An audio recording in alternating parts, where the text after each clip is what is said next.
하나님은 사랑이시라고 해서 모든 것이 다 덮여지고 모든 것이 다 용서되어지는 것은 아닙니다. 시작. 그런즉 누구든지 그리스도 안에 있으면 새로운 피조물이라. 이전 것은 지나갔으니 보라 새 것이 되었도다. 아멘. 로마서 7장 5절 6절 말씀을 같이 읽겠습니다. 시작. 우리가 육신에 있을 때에는 율법으로 말미암는 죄의 정욕이 우리 지체 중에 역사하여 우리로 사망을 위하여 열매를 맺게 하였더니 이제는 우리가 얽매였던 것에 대하여 죽었으므로 율법에서 벗어났으니 이러므로 우리가 영의 새로운 것으로 섬길 것이요 의문의 묵은 것으로 아니할지니라. 아멘. 아멘. 자, 오늘 두 말씀의 공통점이 어떤 말씀이 나올까요? 그렇죠. 새로운 것. 새로운 것이라는 공통점이 있습니다. 제가 지난주에도 불교와 유교와 무속신앙과 이런 것에 대해서 얘기를 했어요. 그 중에 이제 불교에서 어떤 스님이 유튜브에 굉장히 유명한 분이에요. 해외로 나가서 이제 강연도 하고 사람들의 질문도 받고 해요.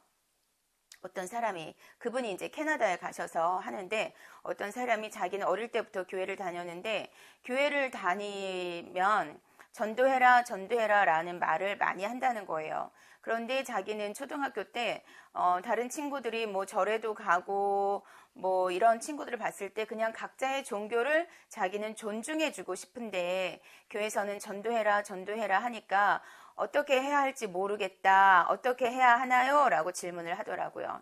그 사람은 성인이 되었습니다. 성인이 되어서 캐나다에서 이민 생활을 하는 것 같은데 이민 생활을 하면서도 교회를 다니겠죠. 교회를 다니는데 여전히 전도에 대해서 자기는 자신도 없고 어떻게 해야 할지를 모르는 거예요. 그래서 어떻게 해야 하나요? 라고 질문을 했을 때 그 불교의 스님이 대답해 주는 말이 하나님은 사랑이시지 않냐. 사랑이신데 많은 기독교인들이 이제 부딪히는 걸 보면 구약에 하나님에 묶여 있다라고 얘기를 하더라고요. 구약의 하나님은 하나님을 믿지 않으면 죽이기도 하고 이렇게 진멸시키는 잔인한 하나님, 무서운 하나님으로 많이 비춰지는데 요즘 시대를 살고 있는 기독교인들도 그 무서운 하나님을 믿고 있는 것 같다라고 얘기를 하면서 근데 지금은 예수님이 오셔서 예수님이 모든 사람의 죄를 다 용서해 주셨고 그리고 내가 이제 그 스님의 말을 결정적으로 분별을 해야겠다라는 생각이 드는 것은 물론 그전에도 분별을 하고 들었어요. 저는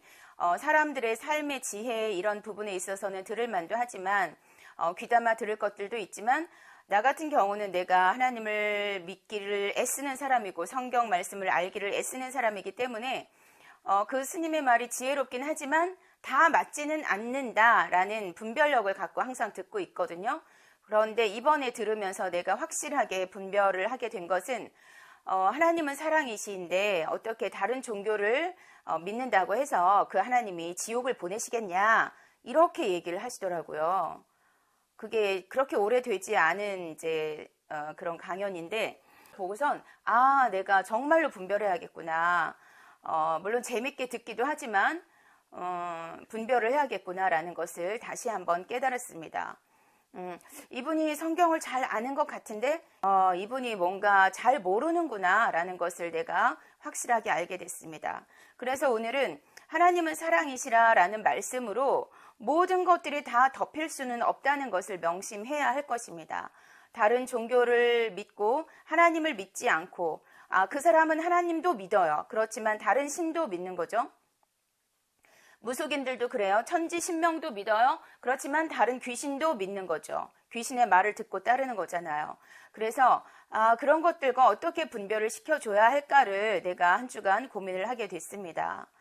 그렇게 좋은 말들을 하며 또 어떤 부분에 있어서는 성경을 말하는 것 같은 그런 조언들도 참 많은데 그런데 이분은 하나님을 잘 알지 못하는구나. 우리가 믿는 여호와 하나님, 유일신 하나님을 알지 못하는구나 라는 것을 확실하게 알게 됐습니다. 하나님은 사랑이시라고 해서 모든 것이 다 덮여지고 모든 것이 다 용서되어지는 것은 아닙니다. 하나님은 사랑이시라의 조건이 있습니다. 하나님은 사랑이시기 때문에 하나뿐인 독생자이신 하나님 자신이신 예수님을 이 땅에 사람의 몸으로 보내셨어요. 왜? 구약에서는 율법을 주었습니다. 율법을 주어서 너희가 이 율법을 지키는 자는 구원을 받을 것이다 라고 했지만 사람들이 율법을 지키기가 쉽지 않았거든요. 그래서 준 것이 무엇이냐면 너희의 죄를 이런 짐승, 소나 양이나 이런 것들을 너희의 죄를 전가시켜서 너희가 전가시켜서 그 동물의 머리에 전가를 시켜서 그 동물을 잡아서 피를 다 쏟고 나에게 바치면 내가 이것을 너희 자신을 바치는 것과 같이 받아들여 주겠다라고 하신 거거든요. 동물 제사를 지냈던 것은 내가 죽은 것입니다. 내가 죽을 수가 없기 때문에 동물을 그렇게 죽여서 제사를 지냈던 거예요. 그 피를 하나님께 올려드렸던 거예요. 그런데 사람들이 그렇게 했어도 그것으로 완전하지 않았다는 거죠. 맨날 이렇게 제사를 지내고 제물을 바쳐 올렸지만 여전히 죄 가운데 있고 여전히 자기 마음대로 살고 했어요.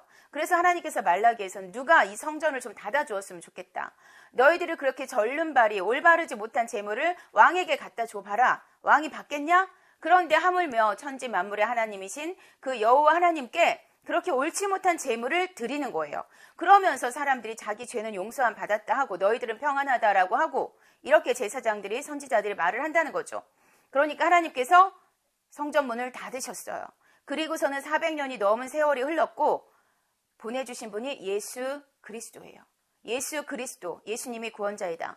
이제 하나님 자신이신 예수님을 이 땅에 성육신, 우리와 같은 육신의 몸을 입고 이 땅에 오셔서 이제는 이 내 아들 예수가 구원자라는 것을 믿고 이 예수가 내 아들이라는 것을 믿는 자는 누구든지 내가 구원해 주겠다라고 약속해 주신 거예요. 그것이 사랑이거든요. 하나님은 끊임없이 우리에게 사랑을 베풀어 주셨어요. 우리는 창세기에서부터 나타나와 있죠. 아담과 하와 때부터 하나님의 말씀을 거역하고 원래 하나님의 형상으로 지음받은 우리인데 하나님의 이미지로 지음받은 우리인데 우리가 하나님을 거역하고 사탄에게 속아 넘어간 거예요. 그러면 어떻게 되겠습니까? 우리가 태어나기 전부터도 사탄이란 존재는 있었고 하나님께서는 자신을 거역한 그 사탄, 교만한 사탄, 하나님의 자리에 오르고자 한 그 사탄을 가두어 두기 위해서 지옥이라는 것을 마련하셨단 말이에요. 그런데 그 사탄이 아담과 하와 때부터 사람을 유혹해서 자기의 수하로 끌어들인 거예요. 그러니까 그대로 살면 다 사탄과 함께 멸망당할 수밖에 없는 건데 사랑이신 하나님께서 하나님은 사랑이시기 때문에 이 인간들을 계속해서 구원하기 원하신 거죠. 그래서 율법도 주었고 여러 가지 제사 방법도 알려주었고 결국은 그것도 안 되니까 하나님이신 예수 그리스도를 이 땅에 보내주신 거란 말이에요. 그것이 하나님의 사랑입니다. 하나님이 그렇게 사랑을 베풀어 주셨는데 그 하나님을 알지 못하고 우리가 믿는 여호와 하나님, 너희들이 믿는 다른 신들은 내가 그거 섬기지 말라고 했지. 그거 만들지도 말고 절하지도 말라고 했지. 하나님께서 성경에 누누이 그렇게 써놓으셨어요.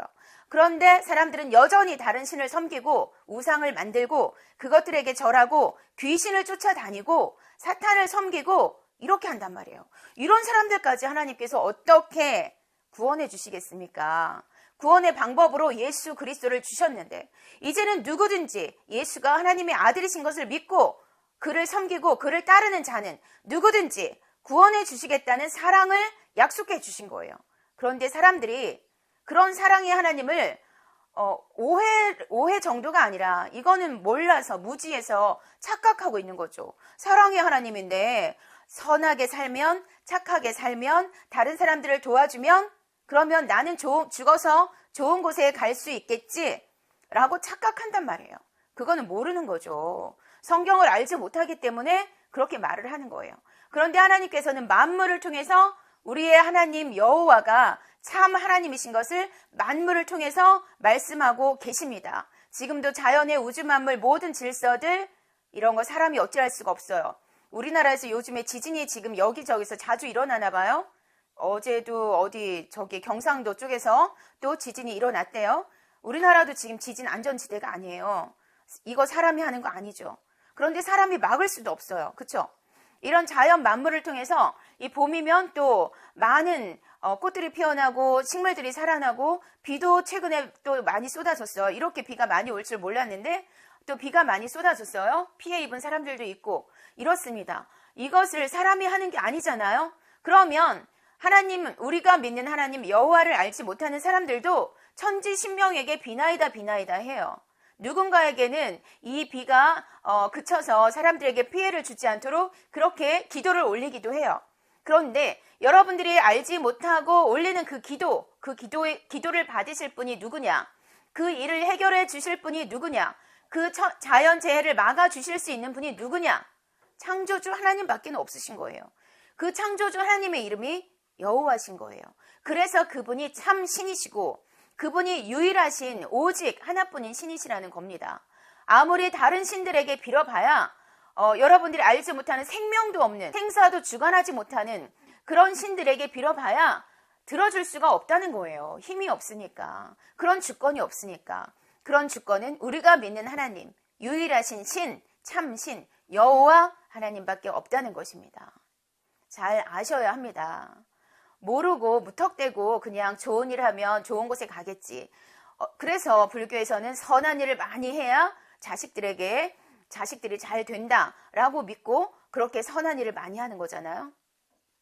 환생이나 윤회나 이런 것들도 사람들이 죽음이 무서워서 만들어낸 거라고 합니다. 죽음이 두렵기 때문에 그냥 죽어버리면 어떻게 되는지 모르잖아요, 사람들이. 그러니까 내가 좋은 일을 많이 하면 다시 좋은 사람으로 태어날 거야. 어떤 사람은 남편과 30년, 40년 살았는데 그 남편이 암으로 죽었는데도 그런데도 이 사람은 그런데도 나는 남편이 있는 곳에 가기 싫습니다. 어떻게 해야 합니까? 라고 질문을 하는 거예요. 죽었는데도 남편이 보기 싫은 거예요. 내 마음에 맺혀 있는 것, 미움이 가득한 것, 용서하지 못하는 것, 이것을 용서하라는 거예요. 형제를, 원수를 사랑하라 라고 써있고 형제를 미워하지 말라고 했고 형제를 미워하는 자는 그 안에 하나님이 계시지 않는다라고 했습니다. 미움과 원망과 불평과 불만과 다툼과 이런 것들은 하나님 앞에 옳지 않습니다. 하나님의 성품이 아니기 때문에 그렇습니다. 여러분, 알지 못하는 신을 믿는다면 성경을 읽어보고 참 신이신 하나님, 우리의 하나님 여호와 하나님을 믿어야 할 것으로 믿습니다. 우리 여호와 하나님 밖에 길이 없습니다. 그 하나님께서 예수를 통해서 예수님을 믿는 자는 이제는 그 예수님을 믿으면 성령님을 너희 안에 보내줄 것이고 그 예수님을 사랑하면 예수님을 사랑하는 자에게는 하나님도 들어와서 사신다고 했습니다. 우리 안에 예수를 그리스도로 믿는 자 안에 성령님과 하나님과 우리 기독교에서 말하는 삼위일체 하나님이 다 내 안에 들어와 계시는 거예요. 내가 그래서 성전이라는 것입니다. 왜? 성전은 무엇입니까? 하나님이 거하시는 곳이 성전이거든요. 그래서 지금은 이 신약 시대에는 예수님을 그리스도로 믿는 자가 성전이에요. 성전이에요. 내 안에 하나님 여호와 하나님도 계시고 예수 그리스도도 계시고 성령 하나님도 계십니다. 내 안에. 그러므로 우리는 아무것도 두려워할 필요가 없고 아무것도 무서워할 필요가 없습니다. 또 허전하거나 외롭거나 사랑을 받지 못해서 그렇게 애걸할 필요도 없습니다. 왜? 사랑이신 하나님이 내 안에 계시기 때문에 내 안에 예수 그리스도가 계시기 때문에 그렇죠? 그러니까 나는 무엇이든 두려워함 없이 또 무서움 없이 외로움 없이 불안, 불평 이런 것 없이 잘 살 수가 있는 것입니다. 그런 사람이 성령 충만한 사람이고 그런 사람이 내적인 충만함을 누리며 사는 사람입니다. 어떤 돈을 많이 번다고 해서 내가 어떤 명예를 얻는다고 해서 또 이렇다고 해서 내가 충만한 것이 아닙니다. 그런 사람들도 자신의 목숨을 스스로 끊는 사람들을 많이 보죠. 삼위일체 하나님이 내 안에 계십니다. 내가 성전입니다. 내 안에 하나님이 계십니다. 그것을 항상 믿고 항상 되뇌이고 그래서 성경 말씀을 묵상하라는 거죠. 늘 성경 말씀을 읊조리라는 것이죠. 또 성경 말씀을 매일 읽어서 이 성경 말씀이 시도 때도 없이 튀어나오고 내가 무슨 말을 하든지 무슨 생각을 하든지 하나님의 생각으로 하고 무슨 말을 하든지 하나님의 말씀을 말하는 것 같이 하라고 말씀하시는 것입니다. 성경에선 누누이 그렇게 써 있습니다. 그런 사람이 새로운 피조물입니다. 새 창조되었어요. 다시 만들어진 거예요. 그렇죠? 예수 그리스도를 믿는 자는 그런즉 이전 것은 지나갔으니 보라 새 것이 되었도다. 그런데도 우리는 교회를 다니면서 하나님을 믿는다 하면서도 여전히 옛날 모습으로 옛날 생각으로 옛날 가치관으로 살고 있기 때문에 문제가 끊임없이 일어나고 내 삶이 이렇게 쫙 펴지 못하고 이렇게 되는 거거든요. 나는 새로운 피조물입니다. 나는 새 것입니다. 나는 새 것입니다. 이전에 나는 지나갔습니다. 없어졌습니다. 나는 이제 새롭게 태어난 존재입니다. 이것을 늘 명심하고 사는 우리가 되어야 할 줄로 믿습니다. 여호와 하나님을 믿는 자, 예수님을 그리스도로 믿는 자는 새로운 피조물이 되었습니다. 그러한 자들은, 새로운 삶을 사는 자들은 분별하는 삶을 살아야 합니다. 분별하는 삶을 살아야 합니다. 로마서 12장 2절에 보면, 로마서 12장 2절에 보면, 너희는 이 세대를 본받지 말고, 이 세상, 이 세대를 본받지 말고, 오직 마음을 새롭게 함으로 변화를 받아 하나님의 선하시고 기뻐하시고 온전하신 뜻이 무엇인지 분별하도록 하라. 늘상 하나님이, 내가 어떻게 해야 하나님이 기뻐하실까? 어떻게 해야 하나님의 뜻을 따르는 삶일까? 그것을 명심하면서 이 세대를 본받지 말고 이 주의를 거룩하게 지키고 하나님의 말씀을 내 마음으로 받아들이고, 머리로만 받는 것이 아니라 마음으로 받아들이고 새롭게 변화된 삶을 사는 것이, 그것이 새로운 피조물들의 삶입니다.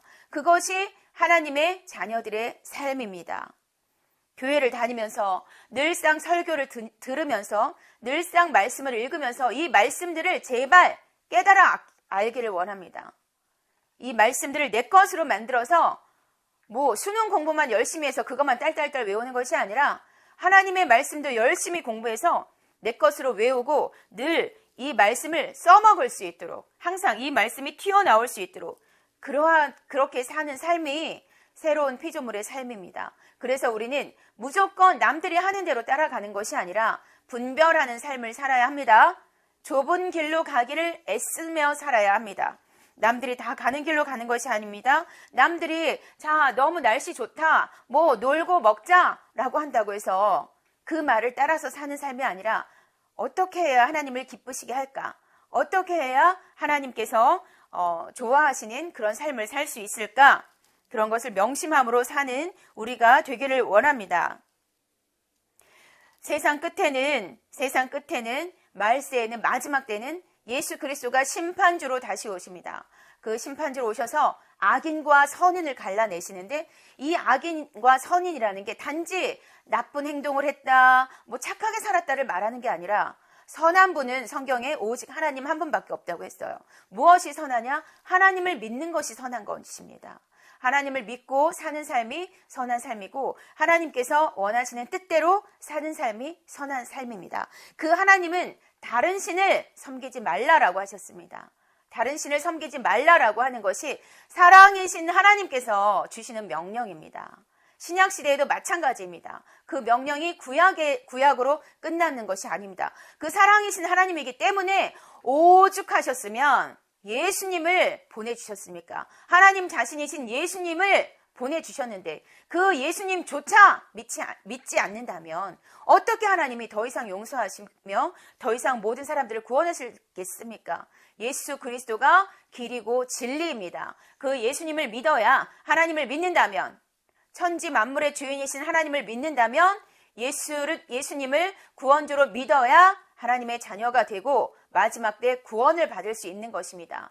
마지막 때 천국으로 올라가서 영원히 기쁘고 즐겁고 행복하고 아픔이 없고 고통이 없는 삶을 살게 되는 것입니다. 우리의 인생은, 나도 이제 50대 중반이지만 우리의 인생 50대 중반쯤 되니까 사는 거 별거 없구나 라는 것을 이제야 알게 됐어요. 그전까지는 내 힘으로 열심히 하면 잘 되고 내가 잘하면 잘 사는 줄 알았어요. 그런데 이제 50대 중반쯤 돼 보니까 내가 열심히 한다고 되는 것이 아니구나. 젊을 때는 내 힘으로 잘 살 수도 있었고 내가 노력하면 인정받고 칭찬받고 돈도 벌고 그렇게 살 수도 있었어요. 하지만 이제 50대 중반쯤 되어서 이제 하나님 없으면 안 되는 거구나 라는 것을 50대 중반이 돼서야 알게 되는 거예요. 이제서라도 알아서 감사합니다. 하나님 없으면 아무것도 아닙니다. 우리가 믿는 여호와 하나님이 아니시면 아무것도 아닙니다. 우리의 목숨은 죽은 목숨과 같습니다. 오늘 내 생명이 끊어지는 것을 누가 막을 수 있겠습니까? 내 생명을 유지시켜 주시는 분도, 내 코로 호흡을 하며 사는 삶도 하나님께서 허락해 주셔야 살 수 있는 삶입니다. 오늘 내 생명이 어떻게 될지는 아무도 모릅니다. 그러므로 우리의 생명의 주관자이신 여호와 하나님, 모든 것의 창조주이신 여호와 하나님을 잘 믿고 그분의 뜻대로 살아가는 것이 우리의 인생의 삶이라는 것을 명심하고 하나님의 뜻대로 사는 이 한 주간 되기를 원합니다.